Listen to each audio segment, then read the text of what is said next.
Hi,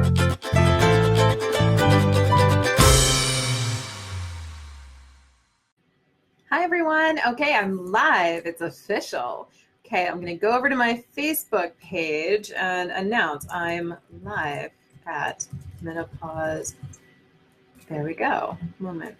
Right now, talking about weight gain in perimenopause and menopause. Okay, maybe I should have queued that up before we did the episode. Okay. It's okay. What's up? It's live. All right. Welcome to Menopause Moment. I'm Susan Baroncini-Moe, and we're trying something a little different today. We're doing this live on Facebook, and that's something we have not done before. So we have a new thing happening.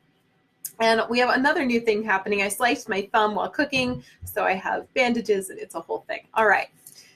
So, that's the cost, When you're in menopause and perimenopause, sometimes your motor skills are a little compromised. That's the result. I've got minion Band-Aids. I'm okay. All right.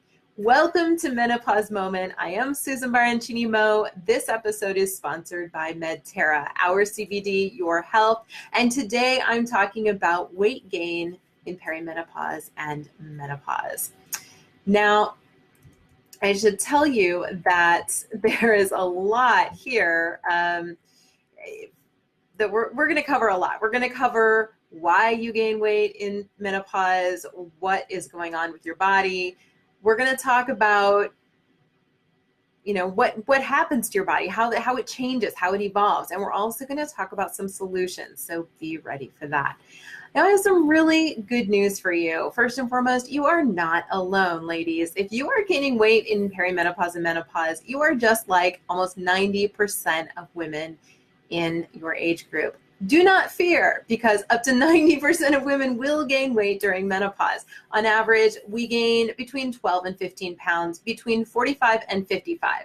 And it tends to accumulate around the abdomen, because there are a lot of reasons why, okay? But one of the reasons it accumulates in the middle is because we start making more testosterone, which apparently leads to the redistribution of weight from the hips to the tummy. Thanks, testosterone. That's awesome. Okay. Well, the thing is that weight gain can take a toll. It's not just about how you look, although that can take a toll on how you feel about yourself. When I went into perimenopause, really as I was going into perimenopause over the last several years, and now I'm well into the official year of menopause. So that 1 year mark for me will be in September. So I'm pretty close to the end of my first year where they say, okay, you're in menopause when you don't have a cycle. So that for me was last September is when it started, and now it'll end this September, and chop-chong, I'm from perimenopause into menopause. Woohoo! So official. So, but I would say I've been in perimenopause for probably the last 7 years at least. And what happens is you start to gain a little weight, you start to notice things are shifting around a little, and you start to feel a little insecure, inadequate, and that's super common. And I've had a little bit of that perimenopause, menopause tummy, but until recently, I didn't really think I could get rid of it. There is hope at the end of this tunnel. Stay with me. It can mess with your mind as you gain that weight and you start to see that tummy come, because you have a wardrobe, right? You have a certain set of clothes that you bought and you wear, and you're used to those clothes, right? And the thing is, I began to feel like hiding sometimes because nothing really fit me the same anymore. And things were snug where they weren't before, and it was super frustrating. And I think that is really the beginning of the challenges that come with that extra weight. The other thing, though, that's important to know is that there are some health challenges that come with weight. Heart disease, blood pressure being too high, stroke, osteoarthritis, high cholesterol, kidney disease, sleep apnea, insulin resistance, and increased diabetes risk, and even more severe menopause symptoms are the things that come with gaining weight. And plus, women who gain an excess of 20 pounds during menopause and after menopause increase their risk of breast cancer by nearly 20%.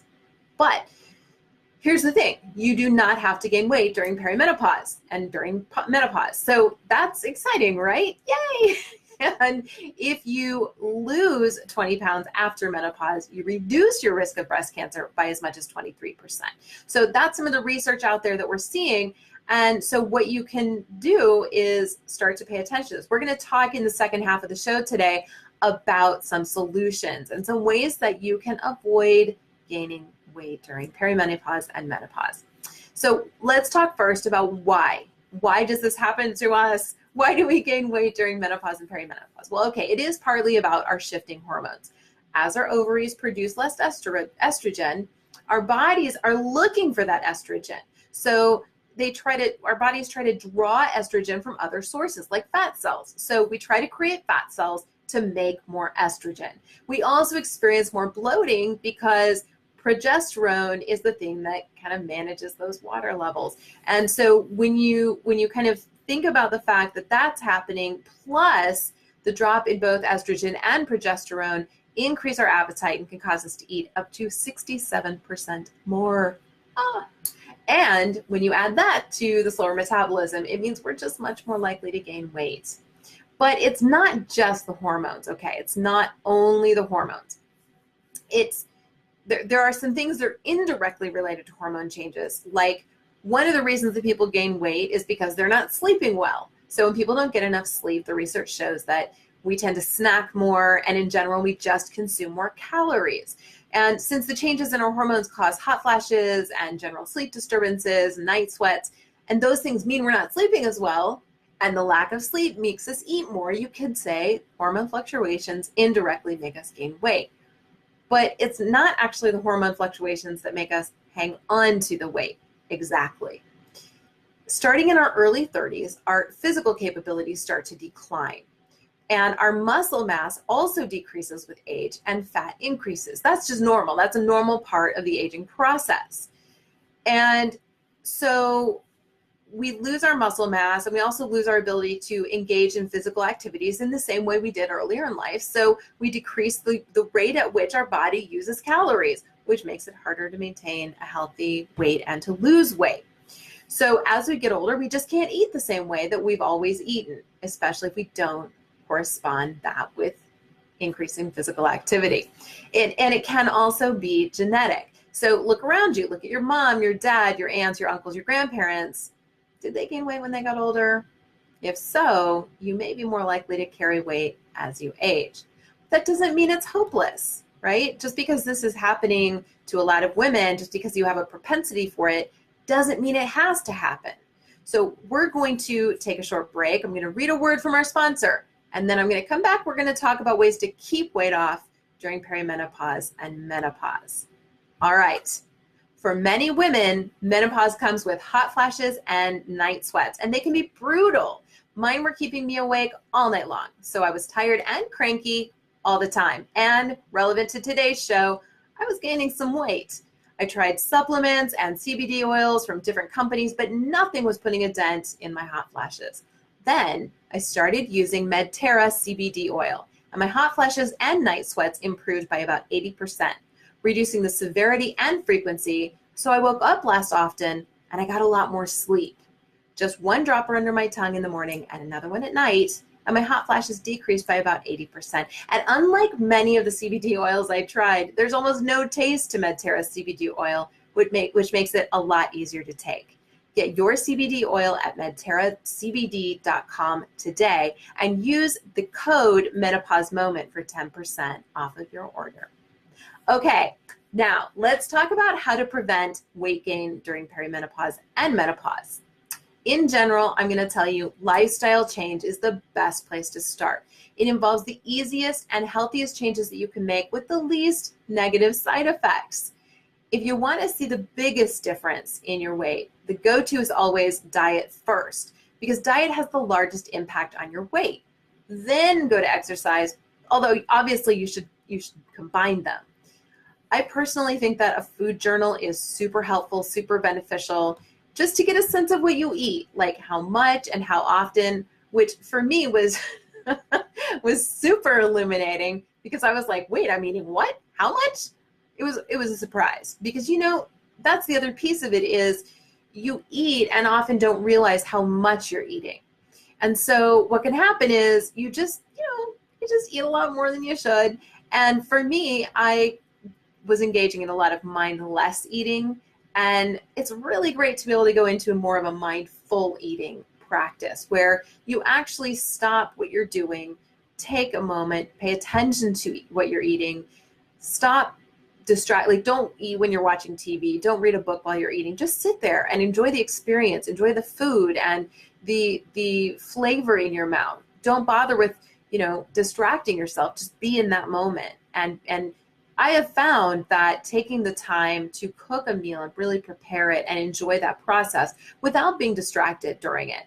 And the experience of tasting my food and actually enjoying my food has really helped me to eat a lot less. Where I would normally have just kept shoveling food in my face, now I'm paying attention to it more and I'm appreciating it more.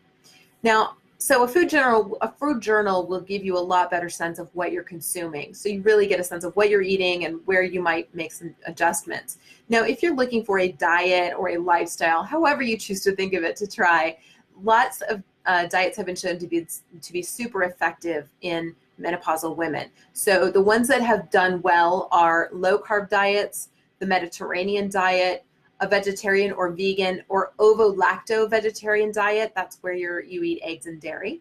And for me, Whole30 has made a major difference in my weight as well as the way I feel. And I've told you on previous shows that I have found that Whole30, getting rid of all the processed foods, getting rid of a lot of the carbs and sugars that I was consuming, really helped to clean my mind, make me feel less menopausal brain fog, be more alert, have more energy, and sleep better. And it was a noticeable difference.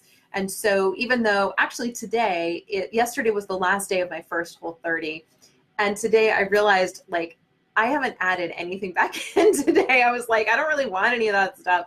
So my husband Leo went out and he got, his little sandwiches. He got these big, breads for making sandwiches, and he was very excited about it. I was sort of like, no, I'm not really into it. So I'm probably going to make a spaghetti squash for dinner. Maybe he can have the pasta and have the same sauce. But the point is that there are a lot of options out there, and really one that helps you to control the extra calories is beneficial. I read recently that it takes about 200 calories less as you age. You have to start reducing your calorie intake by 200 calories to prevent weight gain. So you really want to be thoughtful about what you're putting in your body and how you're getting your energy. Weight Watchers has been really effective for a lot of women. For me personally, because my eating was literally out of control, I needed some really strict parameters because my hormones were so crazy that I just needed a lot of control. So the strict parameters of Whole30 really helped me. I went 30 days. I did not cheat a single day. I did not eat anything that was not on the plan. I really went hardcore, and it was amazing. So much so that, like I said, I don't want to go back. Now, so that's diet. Exercise is more important than ever during and after menopause. And I tell you all the time that exercise has been shown again and again to be super great, super effective in improving mood, handling some of the mood swings, anxiety, and depression that come with perimenopause and menopause. And cardio and strength training combined, a really healthy mix of the two, has been shown to really be the best strategy. Make sure that you are getting enough sleep. Watch my episode on sleep disturbances, as well as the episode on night sweats, and that should help a lot with your sleep in perimenopause and menopause. Also, look for ways to relieve stress, because stress leads to elevated cortisol levels, which is associated with increased appetite, cravings for sugar, increased risk of heart disease, as well as increased abdominal fat. So think about your stress management. In general, exercise, again, great for managing stress. Yoga and meditation also can be great for managing stress. If you've tried yoga and meditation and you didn't like them, there are other kinds of yoga. There are other kinds of meditation. If you tried, my husband can't stand yoga that's too fluffy, too woo-woo. And so, a DDP yoga is a little more his speed, or, mindful guided meditation is better for him than silent meditation. You don't have to sit there and om and be one with the earth. There are lots of different kinds. So don't give up just because the first time you tried it, it wasn't for you. Okay, now you know the secret to keeping weight off during menopause and beyond is not a big secret weapon or some special secret diet. It's actually as simple as lifestyle change, diet and exercise, just those little things that make the most sense and are the healthiest things to change. Anyway, start small. Start eating more fruits and vegetables. Stop eating so many processed foods. Just try that and see if that helps. Go for a walk. Take a class doing something fun. I recently took up figure skating, and I'm getting kind of a cool double whammy there because I get some exercise, plus it's 90 degrees outside where I live, but it's cold in the ice rink, and that is awesome when you start to run hot. So look for anything that you can do to be more active and really focus on those fruits, vegetables, and lean proteins. I hope this helps you. I hope that you find this useful. Please share your thoughts and comments and ideas in the comments below. Let me know how this works for you. Let me know if you need support. This is a community. We're here for you. Thanks for watching. Flash on.